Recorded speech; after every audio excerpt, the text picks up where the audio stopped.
working a summer position at Target. During this shift, my life changed forever.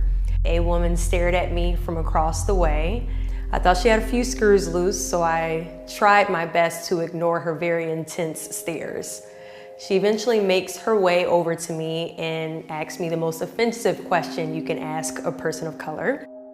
"Were you born in this country?" And I was immediately offended. And I said, "Yeah, I was born in this country." And then she says, "Do you have any kids?" I said, "No, I don't have any kids." She then asked me if I was married, and then I said, "No, ma'am, I am not married." She says, "How old are you?" I said, 19. "May I help you find something?" And she then goes on to say something that changed my life forever. She says, "You look like you could be the next Miss USA." To my disbelief, she was actually a pageant recruiter. And the reason why she was asking those questions is because she was curious about the qualifications that I had when it came to competing for Miss USA. And I laughed at her hysterically at the thought. I was like, "Listen, lady, this is my second year at Virginia State University. I'm in the ROTC program, which means that in 2 years, I'll be commissioning as an officer in the United States military, and I have all intention on going active duty. I'm not a pageant girl." And she says, "You know what, please, please, please meet me at Starbucks tomorrow. I would love to just sit down and talk to you about it."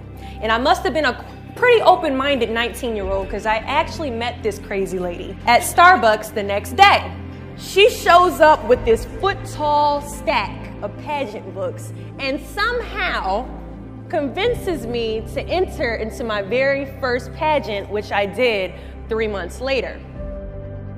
Just a few months after the Target conversation, we went to a dress shop, and it was probably only maybe my second time picking out a dress in my life. And I remember going through all these pretty gowns, feeling like I looked bony. I remember putting the dress on and coming out, and it was her. I don't like the way that I look. I don't like the way that I look right now at all. In high school and in middle school, but mostly in high school, I was heavily bullied. I had this one bully. She'd be the person that would do everything that I could to avoid, because in the hallways, she would bully me ruthlessly. She would say, "Skinny, skinny, orangutan," because my arms are long. She would just say, "Wow, look at how big your feet are." And I would honestly say she's probably one of the bigger contributors to why my self-esteem growing up was very low. And I remember looking at myself in the mirror as I'm like having an anxiety attack. Leslie, she walked up to me and rubbed my back, and she said, "When I saw you in Target, I saw something in you, and I see you glowing right now. I think you look amazing, and I think you could easily win this competition, and I think you can easily win Miss USA. You just have to believe in yourself, because if not you, then who?" So 3 months later, I compete in my first pageant, and I lose. I go back the second year, compete in the state pageant. I lose. Go back the third year, compete in the state pageant, and lose. Go back the fourth year, compete in the same pageant, and lose. I go back the fifth year, y'all. Compete in the state pageant and lose. But guess what? I go back the sixth year. Guess what happens? I lose. It was actually my dad. My dad that told me, "You have to stop this. It's not that I don't think that you can. I just don't know if they will give you this crown." I was prepared to quit. I called that woman on the phone and said, "You told me I could be the next Miss USA. I've been at this for 6 years, and this is failing epically." She says, "Deshauna, keep trying. Keep trying. I have a good feeling." I said, "Your good feeling is garbage. I've been at this a long time." She says, "Keep going." I said, "Okay." And I was gonna message her, telling her that I had a pageant in 2 months and that I wanted her to come, that I was competing for Miss DC USA. And when I went to her page on Facebook, there were just all these RIPs going up and down her timeline. And all the RIPs were from like 3 or 4 months prior, so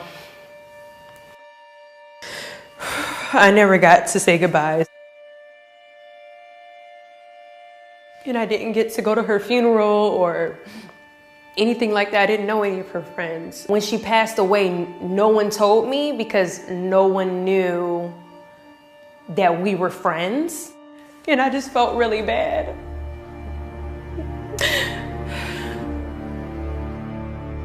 With Leslie, she was battling leukemia for about 2 or 3 years. I would message her and send her the dates for my pageant and say, hey, you know, I would love for you to come out. And she'd say, I'm so sorry, I can't make it. I just always assumed she was gonna be okay. It was very tough competing that December. And I spent that entire 2 weeks remembering Leslie. I wanted to prove her right, that what she saw and who she saw on Target was actually someone that could be Miss USA. When the competition happened, I called my mom. She said, I'm watching you, Leslie's watching you, everybody's watching you. I had an immediate anxiety attack. I was crying, and I just said, I don't want to go out there. I'm terrified, because you could hear the people, thousands of people. It's the T-Mobile Arena in Las Vegas, and it's huge. I remember just looking at myself in the mirror and saying, if not you, then who?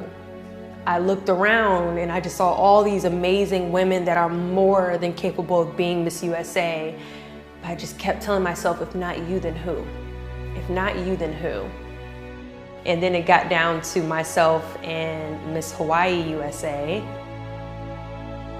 We held hands and I said, thank you, God, for first runner-up. This has just been such an awesome experience because I just knew I was going to lose against her. District of Columbia!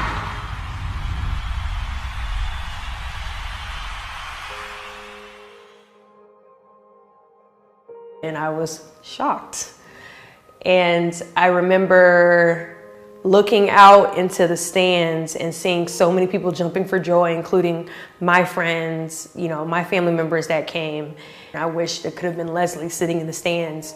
But I could feel that in my spirit. I could feel something saying, I told you so. And I think it was her saying to me, like shining down from the heavens, you see, I told you you could be the next Miss USA. Life wouldn't have been the same, and I'm thankful that I was working in women's department and that she decided to come to Target that day, because I just don't think I would have known how capable I am if it had not been for her. I appreciated that she was able to be that for me. I continue to carry that quote, if not me, then who, through life. At times, our purpose drops in our laps as if the heavens threw it by accident. Do not fear failure, but please be terrified of regret. As giving up is the birth of regret. You will have 100 moments that will be filled with someone telling you no. The reality of life is that we will all hear more no's than we hear yeses. And we will fail a lot, and I mean a whole lot. But what I ask of you today is to not take no for an answer.